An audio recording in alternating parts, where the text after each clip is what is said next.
Yang pertama, saya akan menjelaskan tentang administrasi dakwah. Nah, sebelum ke administrasi dakwah, saya akan menjelaskan sedikit tentang apa itu administrasi dan dakwah. Nah, administrasi dalam arti sempit adalah penyusunan, pencatatan sebuah informasi dengan sistematis yang tujuannya untuk mendapatkan suatu keterangan atau memperoleh kembali keterangan tersebut, baik itu keseluruhan ataupun sebagian. Nah, dalam arti luas, administrasi adalah suatu proses kegiatan yang berkaitan dengan kerjasama yang dilakukan oleh suatu kelompok berdasarkan pembagian tugas dengan memberdayakan sumber daya yang dimiliki untuk mencapai tujuan tertentu. Kemudian, apa itu dakwah? Dakwah adalah suatu kegiatan atau proses mengajak, menyeru orang lain ataupun suatu masyarakat untuk memeluk agama mereka secara sadar dan untuk membangkitkan kembali mereka ke fitrah mereka sendiri. Dan tujuannya adalah untuk mendapatkan kebahagiaan di dunia dan di akhirat. Kemudian, apa itu administrasi dakwah? Administrasi dakwah adalah serangkaian kegiatan untuk mencapai tujuan dakwah. Kemudian, apa itu manajemen administrasi dakwah? Manajemen administrasi dakwah adalah suatu kegiatan atau aktivitas yang erat kaitannya dengan pengaturan kebijakan dalam suatu organisasi dakwah yang tujuannya untuk supaya tujuan dari organisasi dakwah tersebut dapat terwujud dengan baik. Kemudian yang kedua adalah tentang prinsip-prinsip administrasi dakwah, di mana memiliki 5 poin. Yang pertama adalah distribusi proses administrasi dakwah, kemudian karakteristik proses administrasi dakwah, kemudian tahapan proses administrasi dakwah, kemudian pentingnya proses administrasi dakwah, dan contoh dari proses administrasi dakwah. Kemudian, poin pertama dari prinsip administrasi dakwah adalah distribusi sumber daya teknis dakwah. Nah, di sini ada 6 sumber daya teknis dakwah. Yang pertama adalah materi dakwah atau madah al-dakwah. Di sini materinya mencakup tentang akidah, syariah, dan akhlak, di mana materi tersebut bersumber dari Al-Quran dan hadis, kemudian ijtihad para ulama, dan juga dari sejarah peradaban Islam. Kemudian yang kedua adalah subjek dakwah atau dai adalah orang yang menyampaikan pesan dakwah. Yang ketiga adalah objek dakwah atau orang yang didakwahi atau mad'u. Kemudian yang keempat adalah media dakwah atau alat atau sarana untuk menyampaikan dakwah tersebut, baik dakwah dalam mimbar ataupun dakwah lewat kanal YouTube, televisi, surat kabar, dan masih banyak lagi media. Kemudian yang kelima adalah metode dakwah. Nah, dalam Quran Surat An-Nahl ayat 125, metode dakwah itu ada 3 cara. Yang pertama dengan al-hikmah, kemudian yang kedua dengan mau'idhah hasanah, dan yang ketiga dengan mujadalah. Nah, kemudian yang terakhir adalah tujuan dakwah. Nah, dakwah juga harus memiliki tujuan, baik itu tujuan jangka panjang dan tujuan jangka pendek. Nah, adanya sumber daya teknis ini diolah oleh manajemen administrasi supaya manajemen dapat atau organisasi dakwah dapat menggunakan sebaik mungkin sumber daya teknis yang dimiliki. Kemudian poin kedua dari prinsip administrasi dakwah yaitu tentang karakteristik proses administrasi dakwah. Nah, yang pertama adalah di mana manajemen menyadari operasi, kesalahan, dan kelebihan dari dakwah tersebut. Kemudian yang kedua adalah adanya fleksibilitas dan perubahan yang menyebabkan perubahan yang relevan, di mana jika manajemen telah menyadari ada kesalahan kemudian bisa dengan fleksibel diluruskan dan juga menyebabkan suatu perubahan yang relevan. Kemudian yang ketiga adalah setiap karakter memiliki keterikatan atau saling berkaitan.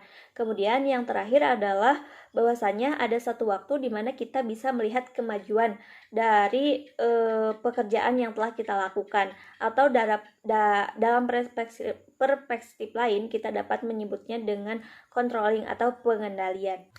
Kemudian poin yang ketiga adalah tentang tahapan proses administrasi dakwah. Yang pertama adalah perencanaan. Perencanaan adalah rangkaian urutan rasional dalam penyusunan sebuah rencana. Kemudian pengorganisasian. Pengorganisasian adalah sebuah proses dalam pembuatan struktur organisasi untuk mencapai tujuan tertentu. Kemudian yang ketiga, kontrol atau pengendalian. Nah, kemudian poin yang keempat adalah pentingnya proses administrasi dakwah. Yang pertama adalah dikarenakan proses administrasi dakwah merupakan dasar keberhasilan dari suatu organisasi atau suatu lembaga. Kemudian yang kedua adalah mengarahkan langsung pada pencapaian, kemudian menghindari adanya improvisasi dan juga membuat keputusan yang lebih akurat. Kemudian yang ketiga, proses ini mengarahkan organisasi langsung ke masa depan dan juga membuat keputusan yang lebih terkoordinasi.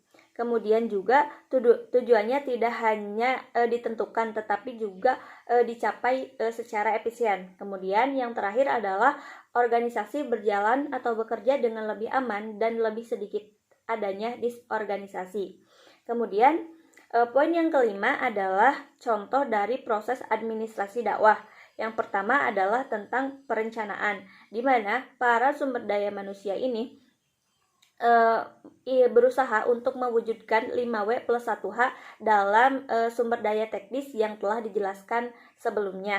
Kemudian yang kedua adalah pengorganisasian, di mana pelaksana didelegasikan untuk menjadikan satu tim gitu dalam sumber daya teknis tadi, seperti objek dakwah,